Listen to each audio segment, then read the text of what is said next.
lá, continuando nossos exemplos com sistemas que têm simples oscilações, hoje nós vamos ver o pêndulo físico. O pêndulo físico é um objeto com massa uniformemente distribuída ou não, né? Tudo depende de como é o objeto, e ele está preso num ponto ao redor do qual ele pode oscilar. Não é? Ele tem um eixo aqui, nós vamos determinar um eixo para poder quantificar o ângulo de rotação, porque a oscilação do pêndulo físico corresponde a esse ângulo estar oscilando, tá certo? O nosso elemento físico tem um momento de inércia I e o seu centro de massa está a uma distância D do ponto de apoio, do ponto ao redor do qual essa oscilação rotatória ocorre. Então, veja, ele é como um pêndulo simples, né, que é uma haste com uma massa, porém agora não, a massa está distribuída.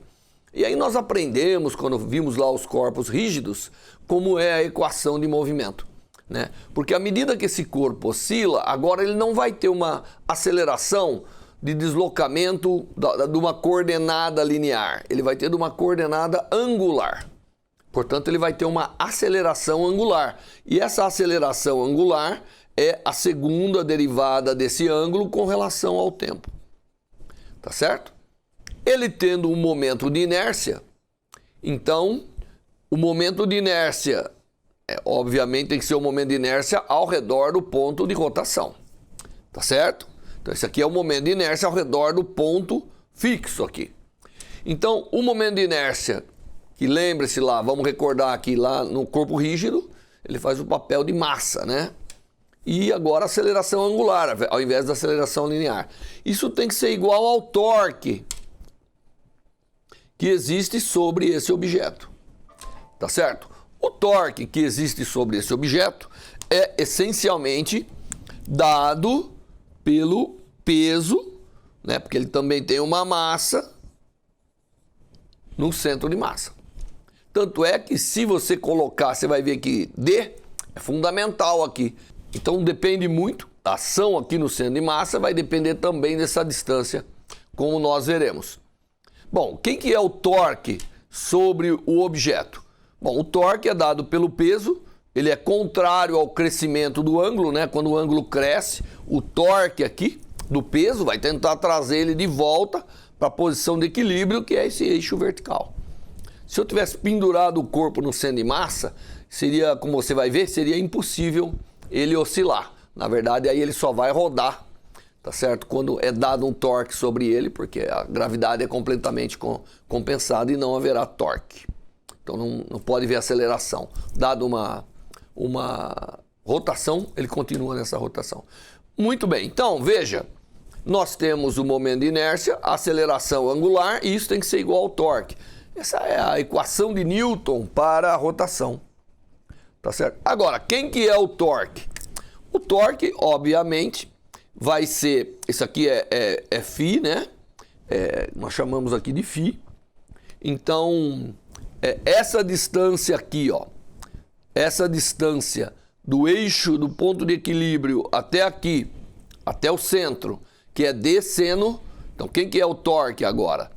O torque nada mais é do que menos d seno de φ, que é basicamente essa distância aqui, né, desse eixo aqui, que passa lá pelo eixo de rotação, e o centro de massa. Então essa distância aqui é d seno de φ vezes quem? Vezes a força que está agindo, que é mg. Então esse aqui é o torque. Obviamente, essa equação fica como d2φ dt2 igual a menos d mg sobre o momento de inércia vezes seno de θ, de φ, desculpa. E, obviamente, essa equação ela não lembra para a gente o movimento harmônico simples. Mas, novamente, como eu já expliquei para vocês em outras situações, seno de φ vai ser aproximadamente φ para pequenas oscilações. Então, aqui vem de novo pequenas oscilações, quer dizer, ângulos pequenos nessa oscilação do pêndulo físico. Então, se o pêndulo físico tem pequenas oscilações, o seno é praticamente o φ, e aí a equação vira uma equação legal, que é uma equação que nós já estamos acostumados, que eu expliquei para vocês, que é menos dmg sobre i vezes o ângulo φ. A coordenada que você tem aí é a coordenada φ, é o ângulo. Ele é a oscilação. Isso tudo aqui é constante, não é? Como eu disse para vocês, se d for igual a zero, essa distância, não tem aceleração, não tem como ter aceleração, porque não tem torque. Então não tem aceleração angular. Lembre-se que essa é a aceleração angular do processo aqui de oscilação rotacional do pêndulo rígido, do pêndulo físico, né, que é um corpo rígido aqui no caso. Bom, daqui a gente identifica claramente que isso aqui é o ômega quadrado, como eu já expliquei para vocês. Portanto, dessa situação, nós podemos tirar, montada a equação, nós podemos tirar que o ômega quadrado, que é a frequência angular de oscilação desse objeto, para as pequenas oscilações, é dmg sobre o momento de inércia. Quem vai ser o momento de inércia? Aí depende, você pode estar imaginando aqui ter pendurado um aro de bicicleta, não é? Você pode ter imaginado uma tábua, você pode ter imaginado uma régua. O que você imaginar vai ter aqui as características. E o centro de massa, obviamente, é uma coisa importante. Muito bem, então daqui nós tiramos que ômega, que é a frequência angular de oscilação, é raiz quadrada de dmg dividido pelo momento de inércia. Quanto maior o momento de inércia, menor a frequência. Quanto maior esse d, maior a frequência. Entende? Então, se você pendurar um objeto do seu extremo, é diferente de você pendurar perto do centro de massa. E a frequência oscilatória angular vai ser essa aqui. Daqui você pode tirar quem é, lembrando que isso aqui é 2π dividido pelo período. Então você pode tirar que, na verdade, o período ele vai ser, tá certo? Igual a 2π vezes raiz quadrada do momento de inércia dividido por essa distância d dividido por dmg. Então isso aqui é o período de oscilação, né? E obviamente quanto maior o período, maior é a frequência, e daqui você pode também tirar a frequência normal, né? Os hertz, quanto que ele vai oscilar. Pêndulo físico é um elemento importante, porque muitas estruturas elas oscilam ao redor do seu ponto de equilíbrio e elas são elementos físicos de formas diferentes. Bom, e agora, como eu resolvo algum problema específico? É fácil, você pega e tem que usar aquilo que nós aprendemos de momento de inércia para calcular aqui a oscilação. Como que é a solução do φ? Nós vimos, esse φ ele vai variar com um φ0, que é uma amplitude, a solução, né? Se a gente tiver que escrever uma solução, nós já aprendemos que φ vai ser um φ0 vezes um cosseno daquele ômega t mais uma fase, onde ômega está aqui, é a frequência, e o φ0 vai depender da amplitude que você dá, desde que não seja uma amplitude muito grande, porque se for grande, essa aproximação não é válida, porque ela vale apenas para pequenos ângulos de oscilação. Muito bem, esse foi o exemplo do pêndulo físico. Agora nós vamos começar outros exemplos interessantes para que a gente possa já ir preparando vocês para fazerem qualquer problema nesse tipo de sistema físico. Bom, agora eu vou fazer o seguinte, eu vou pegar uma situação para te exemplificar, que é uma situação onde eu tenho um sistema, outro exemplo aqui, né? Nós vamos pegar aqui um sistema oscilatório que tem uma massa de valor m, né? A gente gosta de sempre pôr massa maiúscula, porque às vezes vai aparecer uma segunda massa. Existem duas molas agora. Uma mola que eu vou chamar de K1 e uma mola que eu vou chamar de K2. E essa massa está no meio dessa situação e isso vai ter uma oscilação. Tá certo? Como que nós montamos e descobrimos a frequência de oscilação desse sistema? Bom, é fácil. Se eu pegar essa massa e deslocar, aqui a posição de equilíbrio, se eu deslocar essa massa de um certo X da posição de equilíbrio, porque obviamente é conveniente que a gente chame a posição de equilíbrio como zero, né? Se eu deslocar, o que vai acontecer? Vai acontecer que essa massa, essa mola vai distender um pouco mais. Se ela distender um pouco mais, ela vai fazer uma força para cá, que é uma força que é K1x. Tudo bem? Na direção negativa, menos K1x. Por outro lado, como eu desloquei, é como você imaginar que essa aqui agora foi comprimida.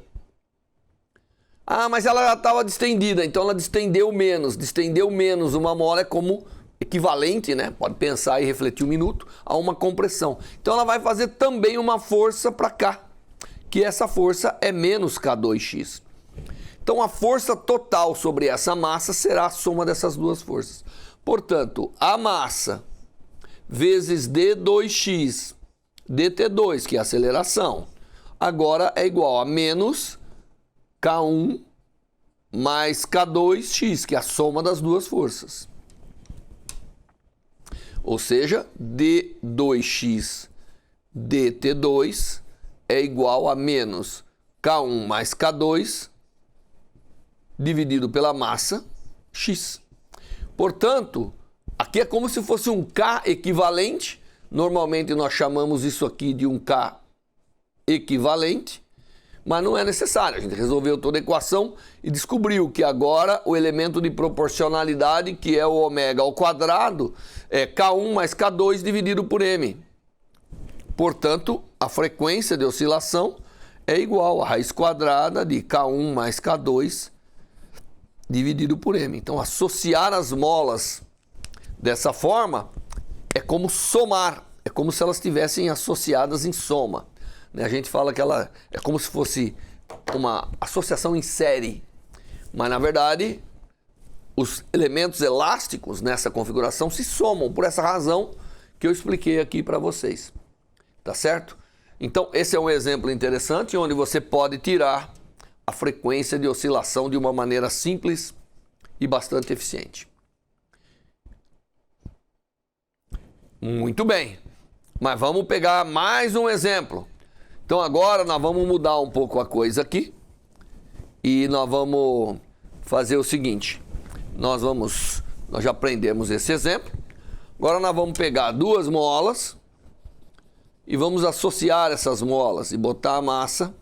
Então eu tenho K1 e K2 e eu tenho aqui a massa M presa a essas duas molas. Que é uma coisa interessante, né? Essa situação. Se eu tiver aqui e der um deslocamento da posição de equilíbrio dessa massa de X, obviamente, esse X, ele é consequência de quem? Bom, da soma dos deslocamentos das duas molas. Vamos imaginar que a mola 1 distendeu de X1 e que a mola 2 distendeu de X2. O X resultante é a soma de X1 com X2. Portanto, eu posso escrever que X1 mais X2 é o deslocamento total. Agora, sobre a massa, está sendo feita uma força F, devido a esse deslocamento. E essa força F, como nós aprendemos na mecânica lá atrás, ela está distribuída em todo o sistema. Essa força é uma força que é consequência, ela é aplicada simultaneamente nas duas molas e resultou num deslocamento x1 e x2 de cada uma, que somados dá o deslocamento total. Como nós sabemos que a força F aplicada no corpo é a força aplicada na mola 1, nós saberíamos que essa força F, de alguma maneira, seria K1x1 e a mesma força F seria K2x2. Porque a força se distribui aqui, já que as molas não têm massa, né? Então ela transmite integralmente o esforço feito sobre elas. Isso significa que x1 é F sobre K1. Então aqui eu coloco F sobre K1. E no lugar do x2 eu coloco F sobre K2. Isso é o x. Concorda? Ou seja, disso aqui, eu venho aqui e escrevo que F, na verdade, sobre a massa é igual, né? Aliás, eu posso colocar em evidência aqui, então fica F vezes 1 sobre K1 mais 1 sobre K2 é igual a x. Agora, isso aqui vai dividindo para lá. Então, eu tenho que F, que a força que é aplicada, que é o que vai resultar na aceleração da massa, é igual a 1 sobre K1 mais 1 sobre K2, tá certo? Vezes x. Você vê que agora, aqui tem um sinal menos, né? Porque a força é contrário ao x, né? Então teria que carregar o sinal menos aqui, tá bom? Não é verdade? Tá certo? Porque aqui eu fui olhar a força que atua nas molas. Aqui nós estamos olhando a força que atua na massa. Só para isso. Muito bem. Então, você vê, né? Que com isso eu posso olhar que isso aqui é praticamente o K efetivo. Então, reescrevendo essa equação, nós ficamos que esse problema aqui, ele resulta numa equação de força, que é a equação onde, agora eu vou colocar em azul aqui, onde D2x dt2 é igual a menos, tá certo? 1 sobre m, 1 sobre K1 mais 1 sobre K2 vezes x. Isso aqui é a nossa constante agora. Então, apagando isso aqui, né, a gente vê que ômega 2, ômega quadrado, nada mais é do que 1 sobre m vezes 1 sobre K1 mais 1 sobre K2. Eu poderia dizer que 1 sobre K1 mais 1 sobre K2 é 1 sobre um K efetivo. Tá certo? E aí 1 sobre K efetivo apareceria um K efetivo aqui em cima. Tá bom? Mas o resultado é que ômega é a raiz quadrada disso aí. Então, é a raiz quadrada de 1 sobre m vezes 1 sobre K1 mais 1 sobre K2. Ou, se você preferir, eu posso escrever isso, se eu agora chamar de 1 sobre K efetivo igual a 1 sobre K1 mais 1 sobre K2, a frequência passa a ser ômega igual a raiz quadrada de um K efetivo, né? Porque aí fica 1 sobre, vai para cima, dividido pela massa. Tá certo? Se eu definir dessa maneira. Então, quando eu tenho associação de elementos elásticos, eu tenho que, de alguma maneira, fazer essas continhas para poder determinar. Isso é um exemplo interessante, tá certo? Que vai aparecer e aparece praticamente em todos os livros para você demonstrar que essas duas molas é equivalente a uma única que teria esse K efetivo. Tá bom? Bom, explicado esse exemplo, nós podemos ir para mais um exemplo de oscilação, que eu já estou combinando elementos aqui, tá certo? Então, vamos combinar mais alguns elementos. Dessa vez eu vou pegar duas das coisas que nós vimos e combinar. Então, nós vamos fazer aqui um exemplo, que é o seguinte. Eu tenho aqui um pêndulo simples. Então, aqui eu tenho uma vertical. Eu tenho aqui um pêndulo simples que está associado a uma mola. Claro que a posição de equilíbrio é essa posição, onde a mola não está distendida e o pêndulo também não está oscilando. A mola tem um elemento elástico de valor K e o pêndulo tem um comprimento de valor L e a massa é M aqui. Então, isso que eu estou associando dois elementos oscilatórios junto. Muito bem. Então, agora, tem maneiras e maneiras da gente fazer isso aqui. Tudo isso que eu vou fazer vale para pequenas oscilações também, né? Porque é a aproximação que nós temos. A aceleração dessa massa obviamente, vai depender da variação de um ângulo aqui, que eu vou chamar de θ. Vai variando a forma que a gente chama os ângulos aí. A existência de dθ, dt, é o que dá a presença de uma velocidade, né? L, que é o raio, porque nós sabemos que esse pêndulo, na verdade, vai fazer uma trajetória circular ao redor do ponto de equilíbrio. Nós vamos estar ao redor do ponto de equilíbrio, então isso aqui para nós é quase tudo próximo do ponto de equilíbrio, tá certo? Então nós poderíamos quase que imaginar que isso aqui é uma reta aqui, ó. Bom?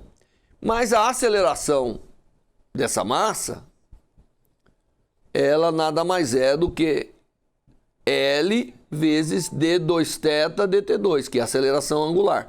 Lembre-se que o raio vezes a aceleração angular é a aceleração linear, né? Então essa é a aceleração linear da massa. Ela será sempre essa aceleração. Só que aqui na aproximação de pequenas oscilações, isso aqui está oscilando ao redor do equilíbrio. Então essa aceleração. E nós sabemos que a massa vezes a aceleração, que é L d2θ dt2, é igual a força que restaura. Se você lembrar aqui, nós já fizemos essa conta para o pêndulo simples.